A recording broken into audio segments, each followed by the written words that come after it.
పవన్ కళ్యాణ్ గారు వైజాగ్ పర్యటన 2 రోజుల ముందు తెలియగానే ఆయన స్టీల్ ప్లాంట్ దగ్గరికి వెళ్ళి స్టీల్ ప్లాంట్ కోసం ప్రకటన చేస్తారని అందరూ ఊహించాం. ఎందుకంటే స్టీల్ ప్లాంట్ పైన 50,000 కుటుంబాలు ఆధారపడి ఉన్నాయి. ఉత్తరాంధ్రకి అది ఒక వరం అనుకోవాలి. స్టీల్ ప్లాంట్ ప్రైవేటైజేషన్ చేస్తున్నారు, దాన్ని ఆపుతారేమో అనుకున్నాం. అక్కడ పోరాటం చేస్తున్నారు ఎవరైతే ఉద్యోగస్తులు అవ్వచ్చు, సంఘాలు అవ్వచ్చు, వాళ్ళకి మద్దతుగా నిలబడతారని అనుకున్నాం. ఈయన మాత్రం ఆ రుషికొండకి వెళ్ళి ఓ స్టంట్లు ప్లే చేస్తున్నారు. ఈ స్టంట్లన్నీ చంద్రబాబు నాయుడు గారు ఎప్పుడో వాడేశారు. ఈ సినిమా సెట్టింగ్లు, సినిమా స్టంట్లు ఇక్కడ పనిచేయవు. ఎందుకంటే ఈ డ్రామాలన్నీ, ఈ పొలిటికల్ డ్రామాలు, సినిమా డ్రామాలన్నీ 2024 ఎలక్షన్స్ వాడేశారు, ప్రజలు నమ్మించారు, ఓట్లు వేయించుకున్నారు. ఇప్పుడు అవి పనిచేయవు ఇక్కడ.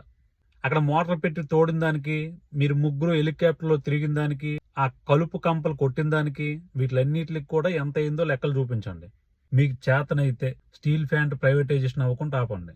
మీకు చేతనైతే సుగాలి ప్రీతి వాళ్ళ తల్లిదండ్రులకు న్యాయం చేయండి. మీకు చేతనైతే దాని వెనకాతల ఉన్న దోషులు పట్టించండి.